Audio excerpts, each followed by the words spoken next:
my best friend. This is Sid and Friends in the Morning. For my friends. 77 WABC.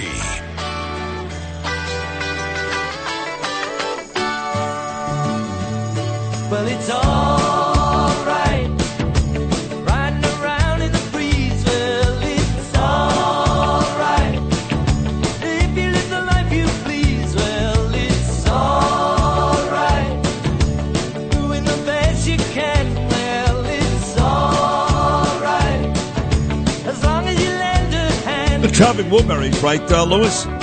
Correct. You can sit around and wait. Hey, Roy Orbison's birthday or something, or Petty or somebody? No.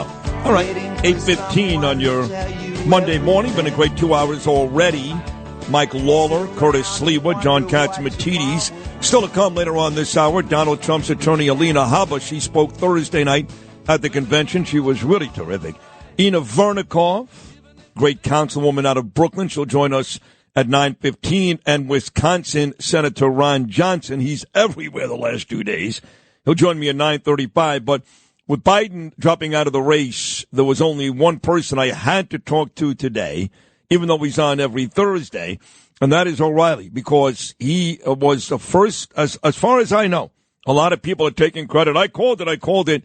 He was the first. It was a long time ago, over a year ago, and even a couple of weeks ago when people were getting wobbly. And I went back and forth a million times, to be honest. They were getting wobbly. Bill remained very steadfast in that Joe Biden was done. He was going to exit the race. He never wavered, not for a second. And it turns out Bill O'Reilly, once again, was right. So with that said, here he is, the best ever, whether it's 9 p.m. weeknights on WABC or his own tremendous website, BillO'Reilly.com, with another great book, Confronting the Presidents, coming out on September the 10th. My friend Bill O'Reilly. Bill, good call, buddy. How are you? I'm okay. I have one question for you before we begin. Sure. All right. Does Sliwa consume LSD before it's on with you in the morning? I got to tell you. Look,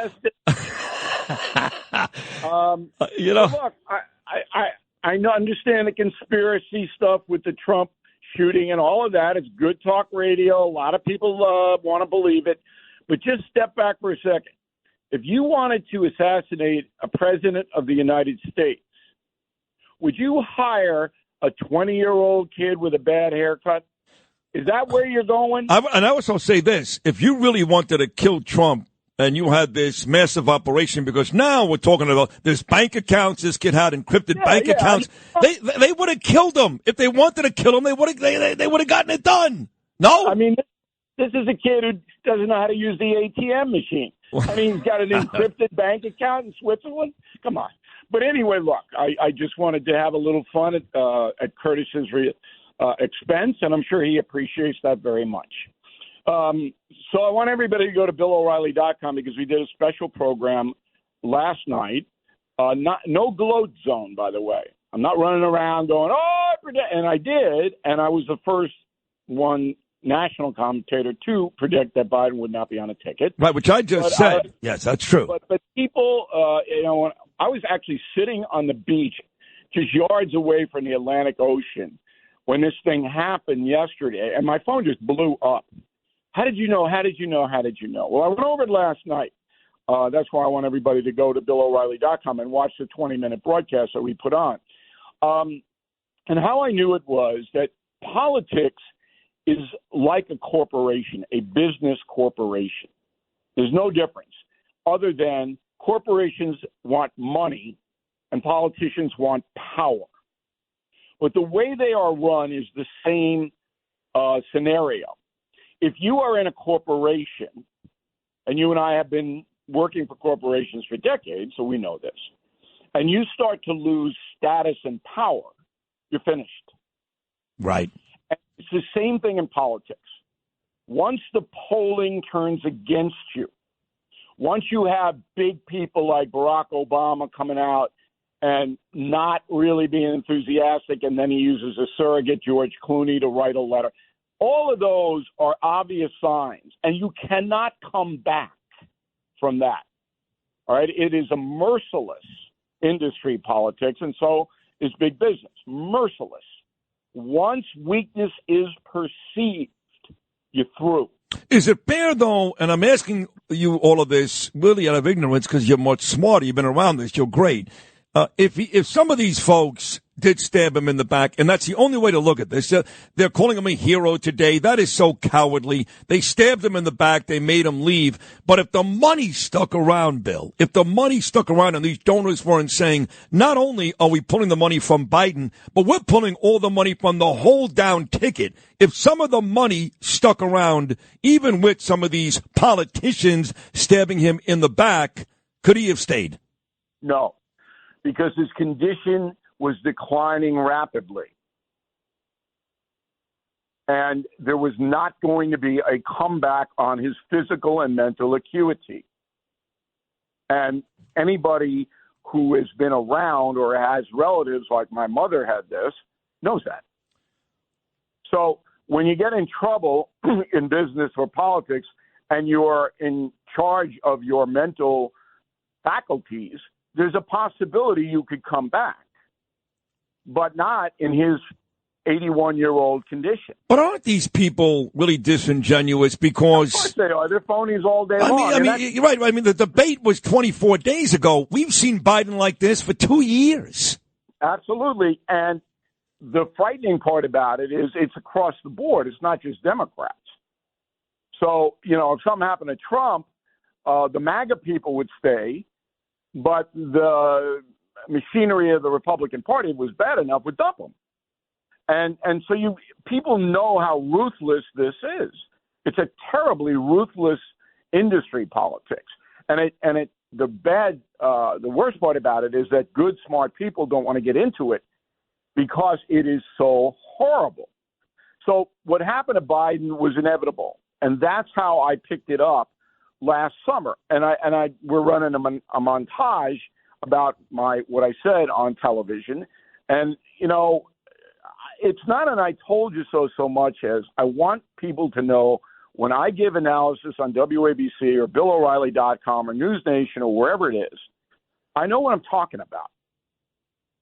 And I'm not going to accept crazy stuff. If you have a conspiracy, for example, about Donald Trump, I'll listen to you, but you're going to have to show me. Just about the election 2020, did the same thing. Show me. And very rarely in these conspiratorial situations can they show you. I want to ask you about Biden staying on. And, again, if he's not well enough to continue to campaign, if he's not well enough to serve this country again, then how can anybody make a logical argument he's okay to serve out the final 6 months? He was never in charge. That's number one. He was never making decisions. All were made by the people in the White House, his chief of staff, his senior counsel, his wife. Never was Joe Biden in charge of that White House. You keep leaving out Obama's name. I don't know why. What was that? And Obama. What about Obama? He was absolutely involved in some of the decision making. No, you're wrong. Obama didn't want to get involved with Biden at all. Now, if someone called like Ron Klain, who was the chief of staff for Biden for the first 2.5 years, if he called Barack Obama off the record and say, hey, what should we do about this? Obama would tell him. But Obama was not actively engaging in the White House policy. He would give his opinion. Right, but my point is, if you're right, and if Ron Klain called Obama, I'm telling you, people called Obama every day. Every day. Very few do. Really? Nobody has his number. It's very hard to get. And did you just say the word if I'm right? Was that you? I did say that, yes. If? No. I know, because we've had this argument before. You're always right for the most part, but I still think you minimize Obama's participation in the White House. Because I know what's going on. Obama always thought that Joe Biden was a screw-up. That's true. Always. He said it. He did not want to be attached to that White House. And even more militant in that regard is Michelle. Michelle has no use for Jill Biden or Joe Biden. She thinks they're well, I'm not even going to say it. But there was no proactive secret government led by Barack Obama. It did not exist. He would give his opinion if asked. He had no confidence in Joe Biden. He was behind Biden's removal. That is true. Yeah. He saw what I saw, Barack Obama. Barack Obama is one smart guy. He is. Now, the Republicans are running around going, oh, no, Biden can't go. We got to get him out. That would be a huge mistake. They should be saying, Joe, stay as long as you can stay. Because if Kamala Harris becomes president, she inherently triples her power and can do many, many things that she cannot do as a candidate. The Trump organization should know it. Of course, it does not. I don't know why. I mean, you mentioned confronting the president. Once you get a hold of that executive office with executive order power, and so I'm sitting there watching. But to that point, that brings you back to my last question. You're saying once you get a hold of that office with that executive power, watch out. So why should I feel comfortable knowing there's a guy in the White House who's angry, who's bitter, who's pissed off at Republicans and Democrats with that responsibility for the next 6 months? Because he's through. He's not going to do anything. Okay. I'm going to take your word for it. On the beach. Okay. Well, then let me get to Kamala for a second, okay? Okay. Because it does look like she's the odds-on favorite to get this. And you're going to explain to this audience, because only you can, what's really going to happen in Chicago next month. But as I was sitting down reviewing the Harris that I've seen the last couple of years, here's what I saw. Border czar who did nothing at the border showed up one day, a complete waste and a complete joke. Somebody who talked about Islamophobia and those issues literally 2 weeks after Jews were slaughtered, raped, tortured, and murdered in Israel. Somebody who openly talks about smoking weed yet had no problem putting away many people of her own color when she's the attorney general in California. And somebody who evades every question by a giggle. I know she checks 2 boxes. I get it. 2 important boxes, black and a female. But she has shown me nothing other than she's a moron. Why should I be nervous? Because I am. Well, number one, she doesn't like you, so that's that. Okay? That's a good assumption. Yeah. Kamala Harris is the first DEI hire in the executive branch in the history of the United States. She would not be there had she not been a woman of color. Okay, and everybody knows it. Kamala knows it. But now Kamala is going to right some wrongs. It's payback time. She is. And by the way, Brett Baer is reporting right now, this just broke, that Kamala Harris spoke to Barack Obama yesterday. Okay. And that's because Obama wants something in return for his endorsement.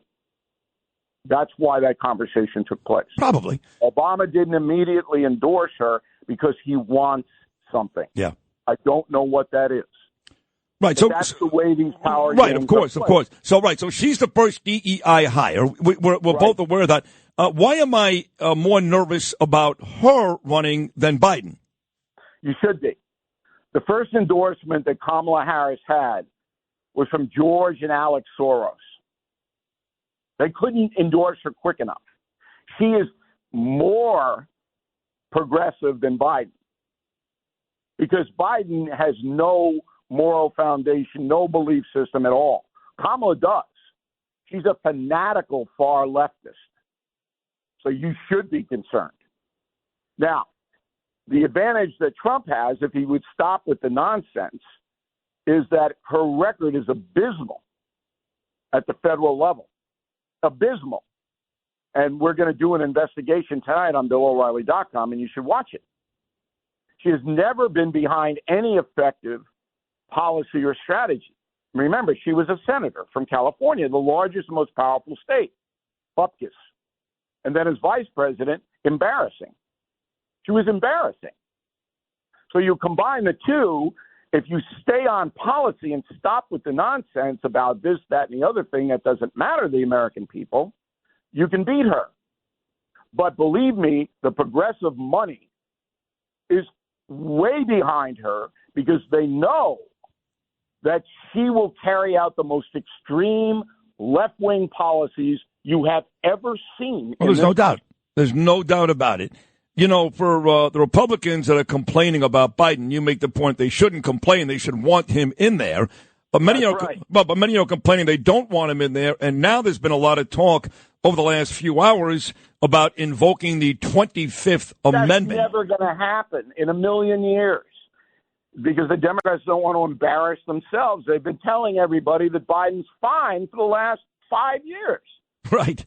And now they're going to go, well, we want to boot him out because he can't eat breakfast. Right. He's drooling all over himself. Come on. Right. So, That's okay. never going to happen. Okay. So the Soroses both endorsed Kamala Harris. The Clintons both endorsed Kamala Harris. Right. Joe Biden endorsed Kamala Harris. But when we get to Chicago next month for the DNC, how does it work? How do they officially nominate somebody? Because there's a lot of big names: Schumer, Pelosi, Obama. They may want something. You're right, but they haven't endorsed Kamala. So how does all this work? They will. And by the way, that's a good question, which is why you're number one in the morning in New York City. Thank you. So here's how the Chicago thing is going to shake down. Are you going, by the way? I think I was not going to go, but after having Katz in studio about 30 minutes ago, I think at least 2 days I'll probably be there, yes. All right. Make sure if you do go, you run up a big tab and have okay? So, number one, there are going to be 5,000 anarchists in Chicago causing amazing trouble on the outside of the perimeter. So this is going to be 1968 all over again. They're going to try. They won't have the numbers that they had in 68. But there's 5,000 hardcore far-left anarchists that are going to try to burn down this convention. Okay? That's number one. The Chicago police cannot handle them. They can't even handle neighborhoods off Martin Luther King Boulevard in Chicago. Chicago police are absolutely in disarray. They can't handle it. So federal troops will have to come in, and that's not a good look for the Democratic Party. All right? The Guard is going to have to come in. All of it, maybe even the military will have to come in to protect that convention from these violent people. And everybody who lives in New York City knows what they are capable of doing. It's the same people that tied up the Brooklyn Bridge, that assaulted the cops, that threw Molotov cocktails in the police cars. These people are going to be there. That's number one. Number two, the Democratic Party does not want any kind of vote or debate or anything. And anyone who challenges Kamala Harris will ruin his or her career forever. So the talk of open convention you find to be ridiculous. Look, people watch this, CNN, MSNBC, all the networks, Fox, they watch it, and they believe this garbage that these people who know nothing spew out. I watched it last night because I'm trying to pick up some information. I got no information. I got a bunch of bilge, B-I-L-G-E, from commentators who are paid a lot of money for knowing nothing. You saw Van Jones start to cry. The more money you were going to make. Right. Okay? Yep. Then I'm sitting there going, they're not going to have any open convention because nobody will run against Kamala. You think Kamala is going to be happy if somebody challenges her? No. Oh, she's going to be pissed, but win no matter what. Right. So you're not. So, but you like, for example, Joe Manchin came out yesterday and he'll get 6 votes. Right. Nobody's going to vote for Joe Manchin. He dumped the Democratic Party. Right. He'll get 6 votes. Joe Manchin is shrewd. He says, maybe I'll go back and I'll run. He's not running. Right. He doesn't have any money, and nobody's going to give him any money. And there's no way that the governor of Pennsylvania, Shapiro, or the governor of Michigan, Whitmer, they can't compete with the black vice president. No way. No, and they don't want to. So the VP that she's going to pick has to be a white man, which is driving the progressives crazy. They'd love to have 2 women on the top, but they can't. Can't do that. It's going to be Shapiro. Maybe Shapiro. Maybe Kelly. Shapiro. Maybe Kelly out of Arizona. Here's the problem with Shapiro. Kamala has been very anti-Israel. Shapiro is an Orthodox Jew. That's not going to be a compatible. That doesn't work. Right.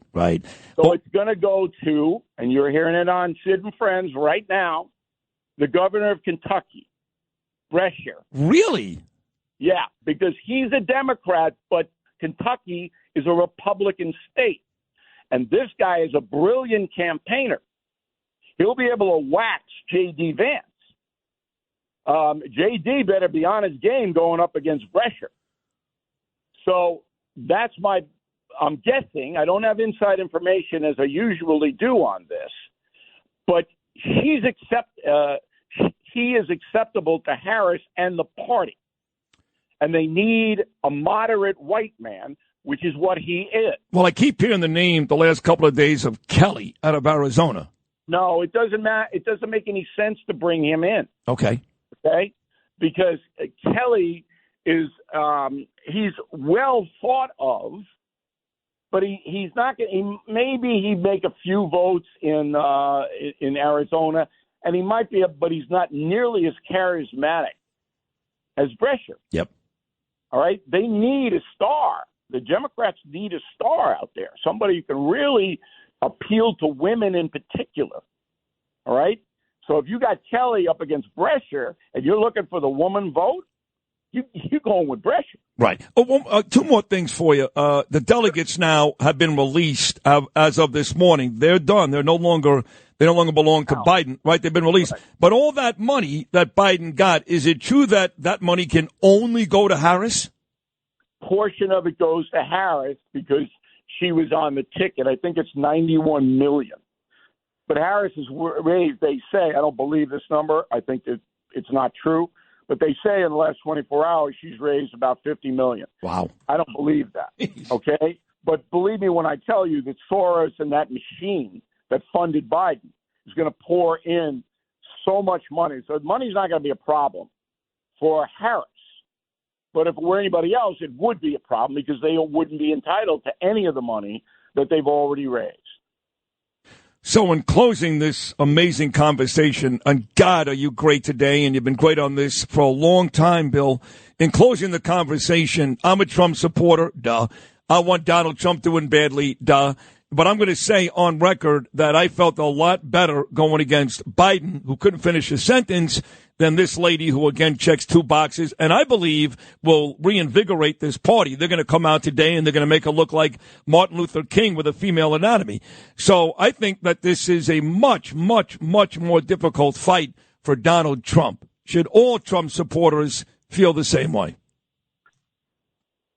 I would say that the Democratic Party today is in better shape than it was in yesterday before Biden made his announcement. But Kamala Harris is not a good candidate. She's not articulate.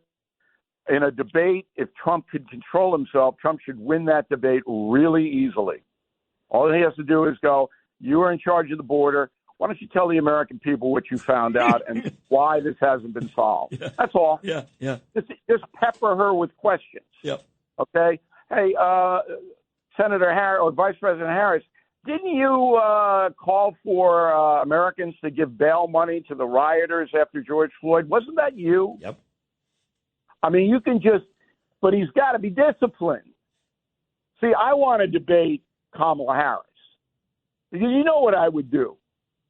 It would be one after the other, but you've got to stop the histrionics. All right? You've just got to dismantle the Democratic ticket on the facts. Right. On the facts. Right. Hey, Vice President Harris, why are food prices up 32% under your administration? Oh, it's your fault. Anybody going to buy that? No. No.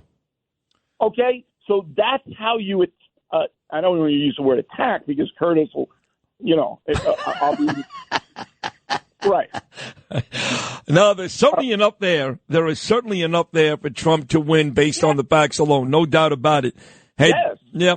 Hey, Bill, great job today. Thank you. Thank you very much for doing this on short notice. Spectacular and a good call. I know you're not going to, take the bow, but I'll do it for you.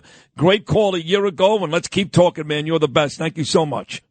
Thanks for having me, Sid. The great Bill O'Reilly right there. He's been right about this for a long time.